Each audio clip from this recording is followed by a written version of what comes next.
So, hello guys, welcome back to your favorite YouTube channel, Bilingual Knowledge. So, in today's video, I'm gonna teach you chapter 19 of class 11th biology, excretory products and their elimination. So, this is fastest revision series of NCERT. So, सबसे पहले हमारा excretory products क्या होता है. सो ammonia जो होता है वो सबसे मोस्ट टॉक्सिक एक्सक्रीटरी प्रोडक्ट होता है. ये मोस्ट हार्मफुल होता है. सबसे ज़्यादा पानी भी इसको चाहिए अगर जो इसको वाटर से एक्सक्रीशन करना. सबसे ज़्यादा वाटर भी इसी को चाहिए. और जो यूरिया होता है वो लेस हार्मफुल होता है थोड़ा. और जो यूरिक एसिड होता है वो सबसे लीस्ट हार्मफुल होता है, सबसे कम हार्मफुल होता है. सबसे कम उसी को पानी चाहिए एक्सक्रीशन के लिए. सो अब इधर लिखा है एम्यूनोटेलिज्म. सो एक्सक्रिएशन के तीन टाइप्स होते हैं: एम्यूनोटेलिज्म, यूरियोटेलिज्म और यूरिकोटेलिज्म. सो एम्यूनोटेलिज्म क्या होता है? जिन एनिमल्स में मेजर प्रोडक्ट और मेजर एक्सक्रीटरी प्रोडक्ट्स एमोनिया होता है उनको एमोनिलोटेलिज्म कहते हैं. जैसे बॉनी फिश हो गया, एक्वाटिक हो गया, एम्फीबियन हो गया, ये सब. और यूरियोटेलिज्म क्या होता है? अब जिन ऑर्गेनिज्म में मेजर एक्सक्रीटरी प्रोडक्ट यूरिया होता है उनको यूरियोटेलिज्म कहा जाता है. जैसे कि मैमल्स और कई सारे टेरेस्ट्रियल एम्फीबियंस. अब यूरिकोटेलिज्म कहते हैं जिन एनिमल्स में मेजरली यूरिक एसिड होता है एक्सक्रीशन प्रोडक्ट, उनको यूरिक एसिड यूरोटेलिज्म कहा जाता है, सॉरी. और जैसे इसमें मैमल्स आ जाते हैं या टेरेस्ट्रियल आ जाते हैं, रेप्टाइल बर्ड्स में बहुत सब कुछ आते हैं. नेफ्रॉन क्या होता है? नेफ्रॉन ही अपना स्ट्रक्चरल यूनिट होता है किडनी का. नेफ्रॉन से ही बने होती है, स्ट्रक्चरल यूनिट होता है. जैसे कि हमारा सेल है, ऐसे स्ट्रक्चरल यूनिट होता है. जैसे एक किडनी में कितने पाए जाते हैं? जैसे कि 102 मिलियन बिलियन तक पाए जाते हैं. तो स्ट्रक्चर ऑफ नेफ्रॉन क्या होता है? Nephron consist of glomerulus Bowman's capsule. PCT क्या होता है? Proximal convoluted tubule. Nephron consist of glomerulus Bowman's capsule. और PCT convoluted tubule, proximal convoluted tubule से बना होता है नेफ्रॉन. अब यहाँ पर जेजीए क्या होता है? जक्स्टा ग्लोमुलर अपार्टेस कहते हैं.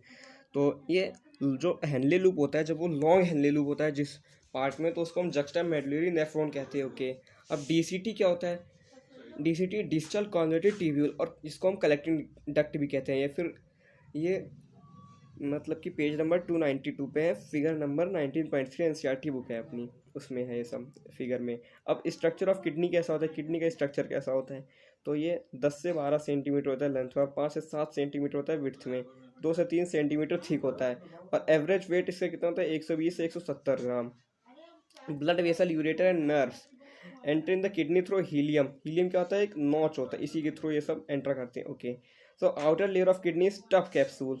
Outer zone of kidney is cortex and the inner is medulla. The medulla is divided into few conical masses, medullary pyramids. तो जो ये मेडुला डिवाइडेड होता है कुछ कॉनिकल मासिस में, जिनको मेडुलरी पिरामिड्स कहते हैं. ये प्रोजेक्ट करते हैं कुछ कैलाइसिस का. अब cortex extended between medullary pyramids called columns of Bertini. Cortex extended between medullary pyramids called columns of Bertini. ये फिगर नंबर 19.2 पर है, पेज नंबर 292 एनसीईआरटी. ग्लोमुलर क्या होता है?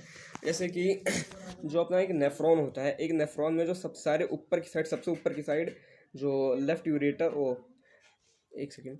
तो ये जो ग्लोमुलर फिल्ट्रेशन क्या होता है? जैसे कि जो अपनी नेफ्रॉन है उसमें एक वो होता है वासर एक्टा, एक टाइप की रेड नस टाइप की होती है वासर एक्टा. तो वो जो वासर एक्टा से ऊपर टाइप में बन जाता है ग्लोमुलस, उसको हम कहते हैं ग्लोमुलर फिल्ट्रेशन. तो ये 19.3 फिगर नंबर 19.3 पेज नंबर 292 पर है, ये ग्लोमेरुलर का, ये नेफ्रॉन का फिगर. अब the filtration of blood in glomerulus about 1100 से 1200 millilitre of blood is filtered by the kidney पर मिनट. पूरी किडनी में यही फिल्ट्रेशन करता है ग्लोमुलर साइड नेफ्रॉन में. अब ग्लोमुलर फिल्ट्रेशन रेट क्या होता है? इसका फिल्ट्रेशन का rate, amount of filtrate from the kidney पर मिनट, इसका लीजिए फार. टाइप्स ऑफ नेफ्रॉन्स के भी कुछ टाइप होते हैं, जक्स्टा मेडुलरी नेफ्रॉन और कॉर्टिकल नेफ्रॉन. अब जक्स्टा मेडुलरी नेफ्रॉन क्या होता है आप बताएं मुझे कमेंट सेक्शन में. So 15% of total nephron glomeruli are found in a region of cortex. Cortex क्या होता है ये बताइए. Large in size, juxtamedullary nephron large in size, तो इसीलिए लॉन्ग हेनलेस लूप होता है. और कॉर्टिकल नेफ्रॉन क्या होता है? Long Henle's loop cortical nephron, long Henley loop juxta medullary nephron, short Henley loop cortical nephron. तो ये शॉर्ट होता है, इससे तो पता ही चल गया. About 85% of total nephron mainly line renal cortex. Renal मतलब kidney. Glomeruli found in outer cortex. Short Henle of loop extend very little in medulla. They don't have vasa recta, और वासेक्टा इज हाईली रिड्यूस्ड, बहुत छोटा होता है इसमें. Functions of tubules. PCT क्या करता है? पीसीटी क्या होता है बताइए? Proximal convoluted tubule, absorption of all essential nutrients. Okay, Henle's loop क्या होता है? अब देखिए हेनलेस लूप क्या होता है, जैसे कि वॉसा रेक्टा और कलेक्टिंग डक्ट के बीच में एक मतलब कि खाली जगह होती है, उसी को हम हेनलेस लूप की कह सकते हैं। जैसे कि असेंडिंग लूप ऑफ हेनले और ascending loop, descending loop of Henle, इसको हम कहते हैं Henle's loop. Okay, reabsorption into this segment is minimum. It plays a significant role in maintenance of higher molarity of medullary interstitial fluid. Okay, अब DCT क्या होता है? Conditional reabsorption of sodium and water takes place here, reabsorption of HCO3. Okay, DCT कुछ कोई खास इसका काम नहीं होता। कलेक्टिंग क्या होता है? सारा मतलब कि वाटर एब्जॉर्ब यही करता है इस रीजन में सारा। और कंसनट्रेटेड प्रोड्यूस्ड यूरिन, मतलब कि कंसनट्रेटेड यूरिन भी प्रोड्यूस्ड होता है इसी रीजन में। पीएच भी मेंटेन करने में बहुत ही मेजर रोल प्लेस करता है एक कलेक्टिंग डक्ट। ये बढ़िया से इसको पढ़ लेना है।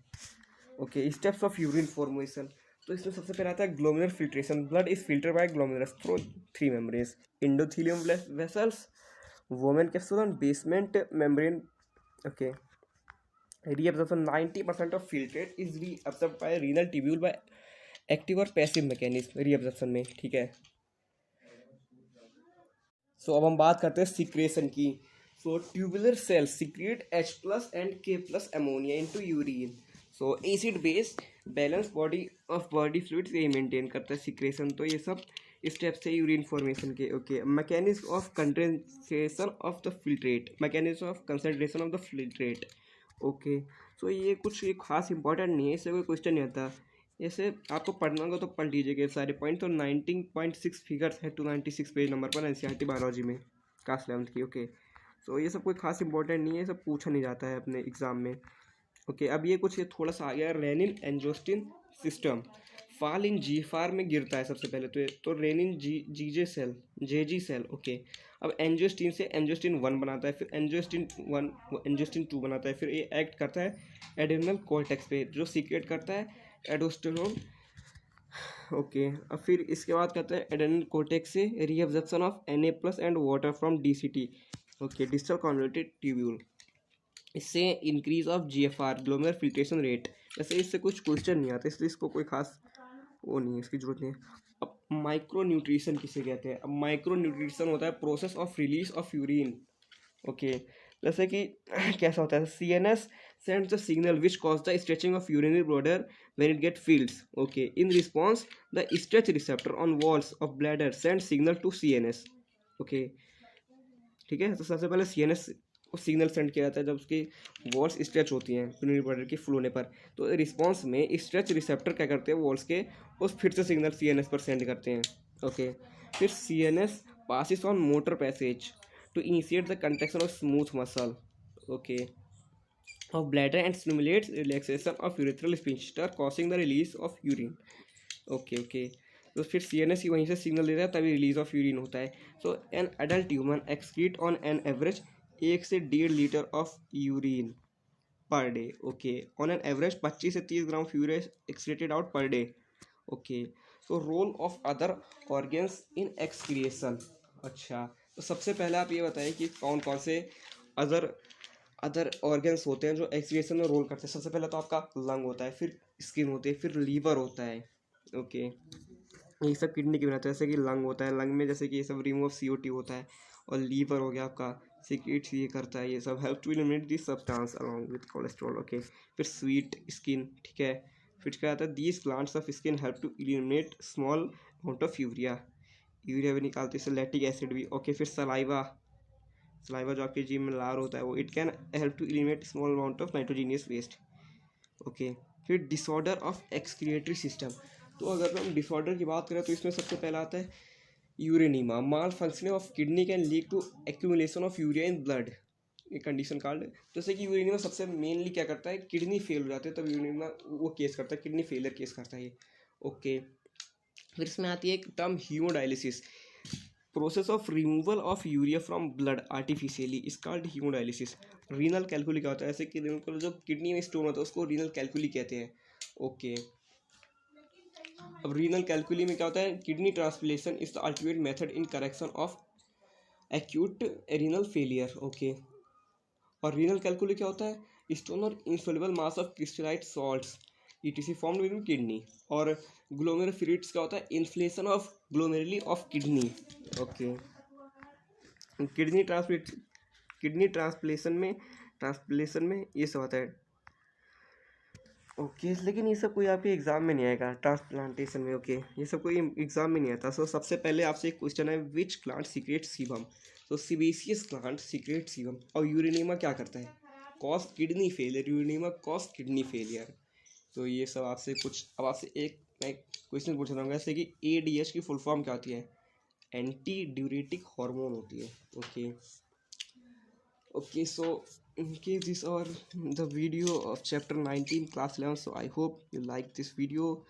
So if you like this video, so do like this video and make sure you subscribe the channel so you get notified of our latest videos. Okay, thank you.